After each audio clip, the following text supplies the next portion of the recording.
요한계시록 15장 1절부터 8절 말씀 제가 봉독합니다. 또 하늘에 크고 이상한 다른 이적을 보매 일곱 천사가 일곱 재앙을 가졌으니 곧 마지막 재앙이라. 하나님의 진노가 이것으로 마치리로다. 또 내가 보니 불이 섞인 유리바다 같은 것이 있고 짐승과 그의 우상과 그의 이름의 수를 이기고 벗어난 자들이 유리바닷가에 서서 하나님의 검은고를 가지고 하나님의 종 모세의 노래 어린 양의 노래를 불러 이르되 주 하나님 곧 전능하신 이시여 하시는 일이 크고 놀라우시도다. 만국의 왕이시여 주의 길이 의롭고 참되시도다. 주여 누가 주의 이름을 두려워하지 아니하며 영화롭게 하지 아니하오리이까. 오직 주만 거룩하시니이다. 주의 의로우신 일이 나타났음에 만국이 와서 주께 경배하리이다 하더라. 또 이 일 후에 내가 보니 하늘의 증거장막의 성전이 열리며 일곱 재앙을 가진 일곱 천사가 성전으로부터 나와 맑고 빛난 세마포 옷을 입고 가슴에 금띠를 띠고 네 생물 중에 하나가 영원토록 살아계신 하나님의 진노를 가득히 담은 금대접 일곱을 그 일곱 천사들에게 주니 하나님의 영광과 능력으로 말미암아 성전에 연기가 가득하며 일곱 천사의 일곱 재앙이 마치기까지는 성전에 능히 들어갈 자가 없더라. 아멘. 오늘 추석 명절 맞이하여서 고향교회 또 방문하신 여러분들을 환영합니다. 한번 따라해 봅니다. 유리바다. TV프로에서 북한 이제 사람들이 일가족이 남한으로 오는 과정을 그렇게 다큐 드라마식으로 보여준 적이 있는데요. 이 여러 루트로 통하여서 남쪽으로 오는데요. 그 TV에 나온 코스는요, 바다를 통해서 오는 코스였습니다. 그러니까 중국에서 중국의 배를 타고 이제 남쪽을 향하여서 바다로 배가 옵니다. 그러면 공해상에서 미리 남쪽의 배하고 만나고 사람들을 태워가지고 이제 남쪽으로 오도록 하는데요. 거기에는 이제 북한 사람들을 남쪽으로 올 수 있도록 도와주는 그 목사님과 여러 활동하시는 분들이 그렇게 힘을 써서 오는 장면이 나와 있습니다. 그 중국에서 조그마한 이 통통 이 나무로 된 목선을 타고 오는데요. 이제 날짜는 정해져 있습니다. 날짜는 정해져 있고 또 이제 공해상으로 그 넓은 바닷가로 이제 약속한 장소에 만나기로 한 것입니다. 그리고 서로 연락할 수 있는 길은 아무것도 없고 이제 무전기 하나만 가지고 이 공해상에서 무전기로 교신할 수 있는 거리 내에 들어가면은 교신을 해서 서로 만나는 것입니다. 근데 중국에서는 배가 출발을 해서 이제 일가족들이 타고 오는데요. 큰 풍랑이 일게 됩니다. 풍랑이 일게 되면서 그 중국에서 타고 온 배는 아주 생명을 걸지 않으면 힘들 정도로 이렇게 풍랑 속을 오게 됩니다. 이제 이 남쪽에서도 배를 타고 만나서 공해상에서 만나야 되는데요. 이 조그만 배들이 풍랑이 치니까 가지 않으려고 합니다. 그래서 결국 수소문 그렇게 큰 배를 좀 철선으로 된 거를 타고 이제 공해상으로 가는데요. 그 배 한가운데서 가는데 풍랑 때문에 굉장히 오랜 시간이 늦춰지게 됩니다. 그러다 겨우 이제 무전기 교신이 들어오게 되고요. 이제 만나게 됩니다. 그리고 그 사람들을 이제 북에서 내려온 사람들을 태워가지고 결국 오면서 이 남쪽으로 이제 오게 되는 그런 가족들의 이야기입니다. 거기서 보여지는 이 바다의 모습을 보니까요. 이 바다가 얼마나 무서운지요. 그 배가 보였다 안 보였다 합니다. 약속된 장소에 만나야 되는데 서로 연락할 수 있는 길이라고는 무전기, 손으로 된 무전기 하나고 생명을 걸고 갑니다. 중간에 풍랑을 만나게 되고 상대편이 오지 않으면 정말 큰 위험에 빠질 수밖에 없는 그런 상황입니다. 네, 그들의 이 북한에서 남한으로 오는 그 일가족의 귀승길이 천국으로 가는 그런 길로 묘사가 됩니다.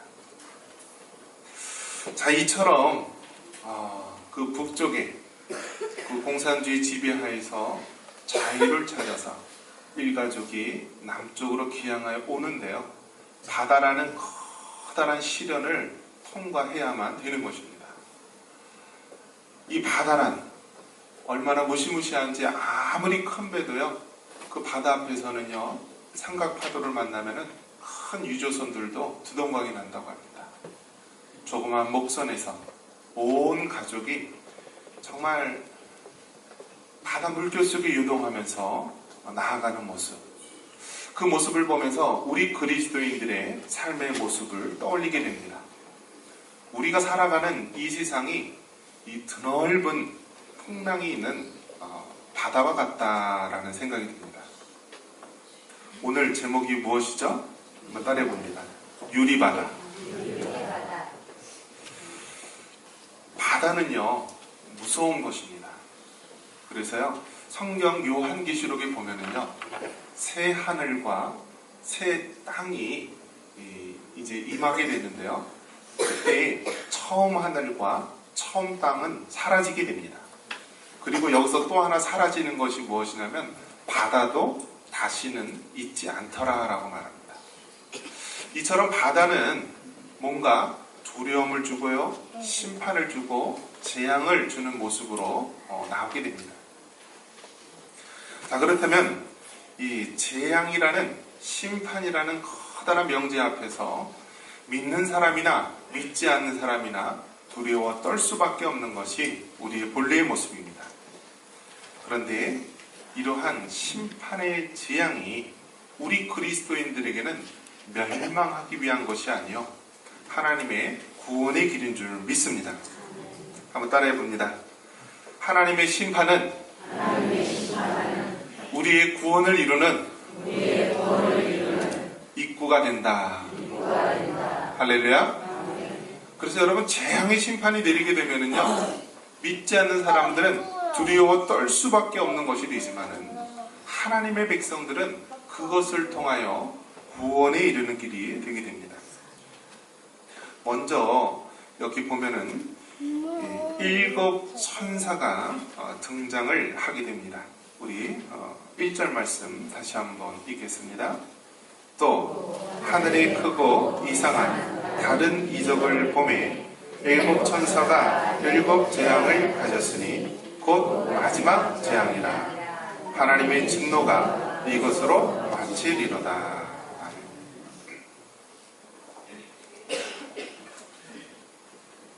요한계시록에 보면은 4가지 환상이 나옵니다. 첫 번째 환상은 7 촛대, 즉 7 교회가 나오고 있습니다.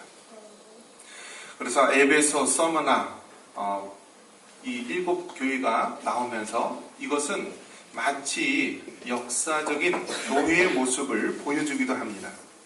그래서 초대교회, 또 순교 시대를 지나고 또 이것이 로마의 국교로 되었으며 나중에는 이것이 썩은 물이 고이듯이 암흑시대가 찾아오게 됩니다. 그러면서 종교개혁시대가 지나고 선교시대를 맞이하게 됩니다. 그러면서 오늘날 우리가 살고 있는 종말의 이 시대의 모습을 이 7 교회의 모습을 통하여 우리에게 보여주고 있습니다. 두 번째 환상은 무엇이냐면 7인, 7 나팔, 7 대접 재앙입니다. 하나님께서 이제 이 땅에 재앙의 심판을 내리시게 되는데요. 7인, 또 7 나팔, 7 대접을 하나씩 뜰 때마다 또 내릴 때마다 일어나는 이 땅의 재앙과 심판을 보여주고 있습니다. 그리고 세 번째 환상은 큰 성 바벨론에 대한 환상입니다. 그래서 결국 큰 성 바벨론, 즉 이 세상이 하나님의 진리로 심판을 받고 멸망하게 됩니다. 그러면서 네 번째 환상은 거룩한 성 새 예루살렘이 임하게 됩니다. 결국 하나님께서 창조하신 창세기 1장 1절에 시작했던 이 땅의 모든 것들은 요한계시록 22장 이 마지막 절을 통하여서 이 땅에 주님이 임함으로 완성이 되고 이루어지게 됩니다. 오늘 이 하나님의 환상 중에서 7인 또 7 나팔 그리고 마지막 7 대접의 재앙이 나타나는 것입니다. 그런데 그 심판의 강도가요 점점 세어진다는 것입니다. 그리고 이 심판이 주변에 처음에는 자연 환경으로부터 왔다가 짐승들에게 왔다가 또 세상 사람들에게 왔다가 점점 그 심판과 재앙이 점점 가까이 오게 됩니다. 자, 이러한 그 7 대접의 그 심판, 마지막 심판이 오늘 이 15장을 통하여서 7 천사를 통하여서 이 땅에 오게 되는 것입니다.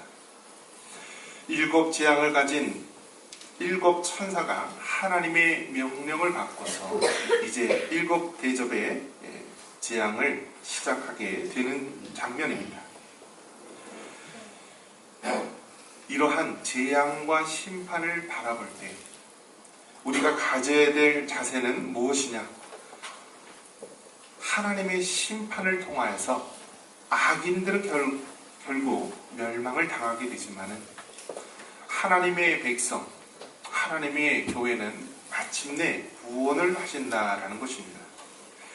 그런데 그 마지막 때가 되면은요, 악한 마귀들이 더 발악을 하게 됩니다. 왜 그렇죠?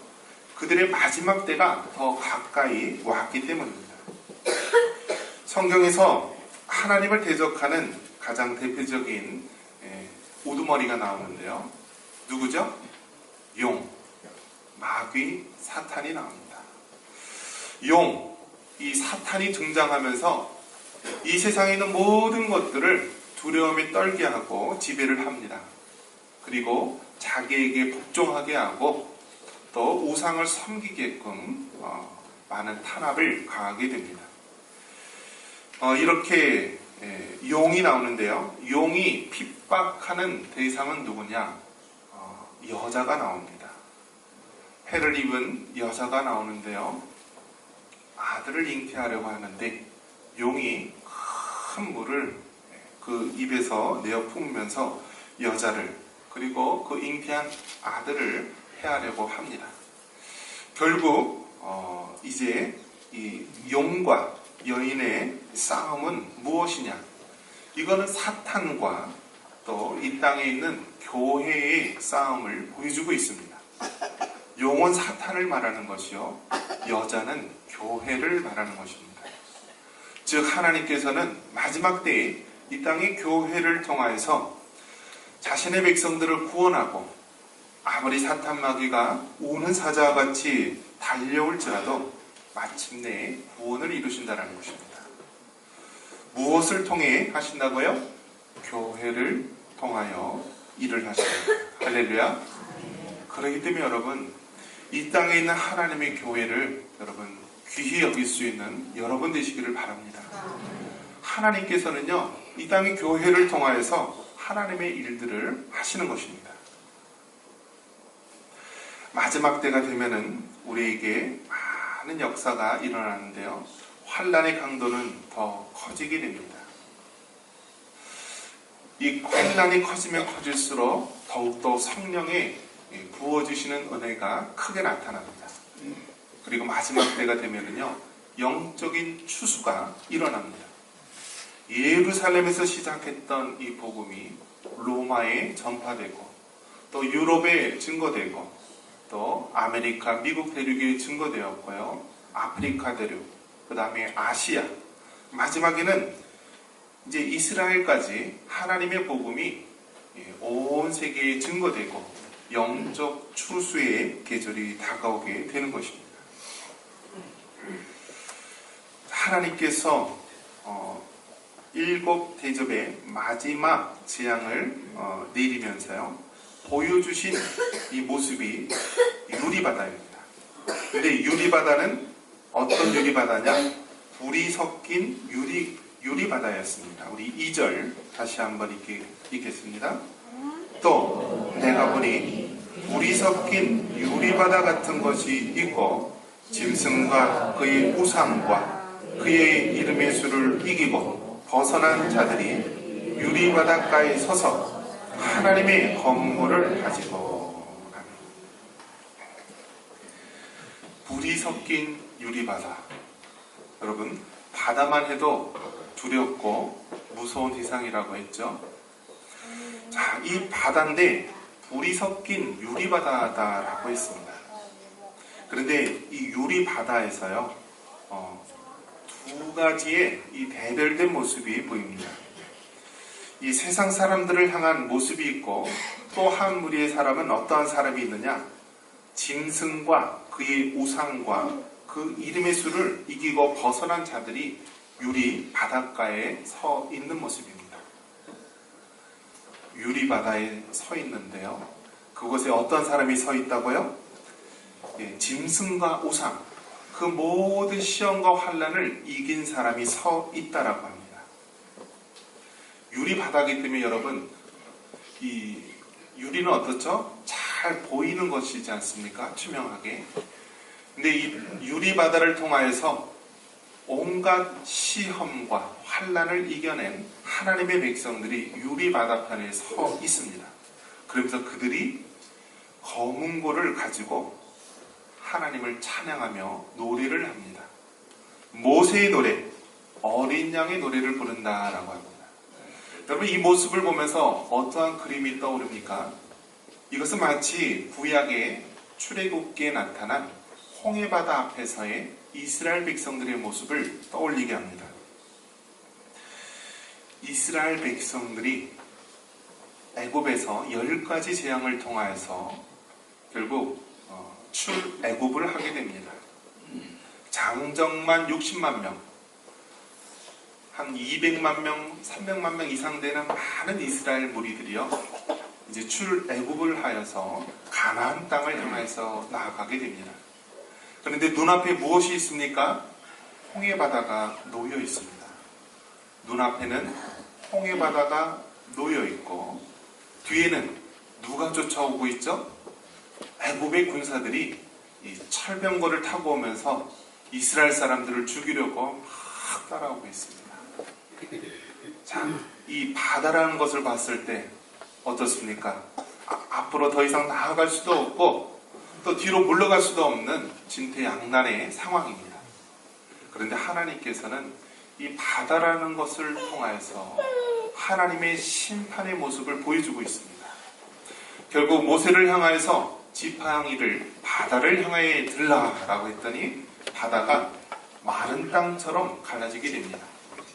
이스라엘 백성들, 그 수백만의 많은 이스라엘 사람들이 홍해바다를 건너가게 됩니다. 이스라엘 백성, 노인서부터 어린아이에 이르기까지 많은 사람들이 홍해바다를 건너갑니다. 이스라엘 백성들이 홍해바다를 다 건너갈 쯤에 또 누가 뒤따라오고 있죠? 애굽의 군사들이 철병거를 타고 오면서 죽이려고 따라오고 있습니다. 자, 이스라엘 백성들이 다 건너고 애굽의 군사들이 이 홍해바다를 다 이렇게 건너올 때 어떤 일이 일어났죠? 그 갈라졌던 홍해바다가요, 도로 닫혀지면서 결국 애굽의 모든 군사들이 물에 수장되고 맙니다. 이 모습을 통하여서 우리가 기억되는 것이 무엇입니까? 하나님의 심판의 모습을 보여주게 됩니다. 하나님의 백성들은 어떻게 하시든지 구원을 해주시는 것입니다.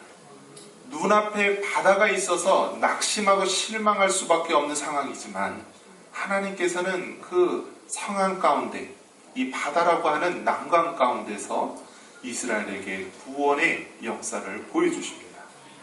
이스라엘 백성들은 구원을 얻게 되지만 반면 이스라엘 백성들을 해하려고 했던 애굽의 군사들은 물속에 수장이 되게 됩니다. 아마 그 광경을 봤던 이스라엘 백성들은 어떠했습니까? 그 모습은 하나님의 심판의 모습을 보여주고 있는 것입니다. 우리 한번 성경 한번 같이 한번 찾아보겠습니다. 우리 출애굽기 말씀 한번 돌아가서 보겠습니다. 출애굽기 15장입니다. 15장 1절에서 4절까지 말씀입니다.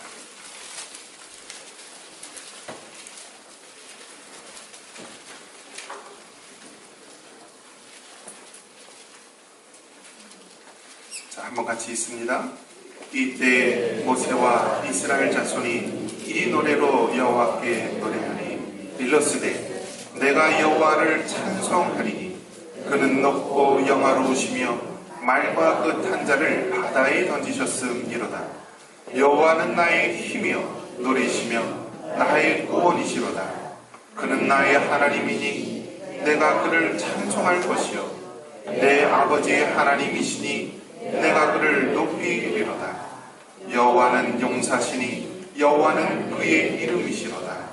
그가 바로의 병거와 그의 군대를 바다에 던지시니 최고의 지휘관들이 홍해에 잠겼고. 오늘 이렇게 부른 노래가 모세의 노래입니다. 이스라엘 백성을 해하려고 했던 악한 무리들은 결국 그 홍해 바다에서 다 죽음을 맞이하게 됩니다. 이스라엘 백성, 모세를 중심으로 한 이스라엘 백성들은 하나님 앞에 오늘 이 노래를 부르고 있는 것입니다. 여호와는 나의 힘이시여 나의 노래시며 나의 구원이십니다 하면서 하나님을 높이고 찬양합니다. 그러면서 바로의 병거와 그 군대를 바다에 던지시고 심판하셨다 하면서 하나님의 행하신 일들을 찬양하고 있습니다. 모세의 노래. 그 모세의 노래가 오늘 요한계시록 15장에 나오고 있는 것입니다. 3절에 보니까 하나님의 종 모세의 노래, 어린 양의 노래를 불러 이르되 주 하나님 곧 전능하신 이시여 하시는 일이 크고 놀라우시도다. 만국의 왕이시여 주의 길이 의롭고 참되시도다 하면서 모세의 노래, 어린 양의 노래를 부르고 있습니다. 바다는 세상 사람들에게 심판을 가져다 주게 되는 것이요. 반면에 하나님의 백성들, 교회에게는 하나님의 구원의 역사를 나타내 보여주고 있는 것입니다. 불이 섞인 유리바다, 이것은 그 안에서 하나님의 심판을 통하여 멸망받는 많은 무리들을 보게 될 것입니다. 하나님께서 이 마지막 7 대접의 심판을 내리시기 전에 모세의 노래, 이 유리바다의 환상을 보여주면서 너희들은 두려워하지 말라고 하신 것입니다. 이 땅에 있는 모든 대환란과 시험이 세상 사람들에게는 이처럼 홍해 바다와 같이 심판의 그러한 모습이 되지만은 믿는 너희들에게는 하나님의 구원의 역사를 보게 될 것이다 라고 말합니다. 그러면서 너희들은 두려워하지 말고 잠잠히 하나님의 구원의 역사를 바라보라, 하나님을 찬양하라 라고 말씀하고 있습니다. 할렐루야. 네. 여러분, 이스라엘 백성이 출애굽하여서 홍해 바다를 건넜을 때 하나님께서는 유월절이라는 것을 제정해 놓으셨습니다. 유월절이 무엇입니까? 어린 양의 피를 그 문설주 좌우에 바르면은 그 죽음이 그 피를 보고 넘어간다라는 것입니다. 그런데 여기서 기억해야 될 것은요, 아무리 이스라엘 백성이라 할지라도 어린 양의 피가 발리지 않는다면 죽음이 그 가정 가운데 임할 수밖에 없다는 것입니다. 이 말은 무엇입니까? 우리가 아무리 교회에 다니고 아무리 교회에서 봉사하고 헌신한다 할지라도 우리 마음속에 어린 양의 피가 발려져 있지 않는다면, 예수님의 피가 우리의 모든 죄를 사하여 주시고 우리가 하나님의 자녀로 우리가 인침을 받지 않게 된다면 우리도 멸망할 수밖에 없다라는 것입니다. 말씀을 정리합니다. 불이 섞인 유리바다. 이것은 하나님께서 마지막 이 땅 가운데 큰 환난과 심판의 모습을 보여주고 있습니다. 마치 구약에 출애굽할 때 홍해바다에서 이스라엘 백성들은 구원하였지만 결국 그들을 해하려고 했던 많은 바로의 병거와 군인들은 수장된 것처럼 마지막 때 하나님의 심판의 모습을 보여주고 있습니다. 모세의 노래, 어린 양의 노래를 통하여서 우리에게 다시 한번 이 구원의 역사가 일어나기를 바랍니다. 어린 양의 피, 우리가 다시 한번 우리 마음속에 바르시기를 바랍니다. 어린 양의 피가 다시 한번 추석 명절을 맞이한 우리 모든 가족들과 또 부모, 형제, 자녀손들에게 어린 양의 피, 주님의 구원의 역사가 나타나고, 그리하여 이 유리바다가 세상 사람들에게 심판이지만은 우리 믿는 자들에게는 구원의 역사임을 다시 한번 나타내는 놀라운 은혜의 역사가 되기를 간절히 축원합니다. 이 시간 한번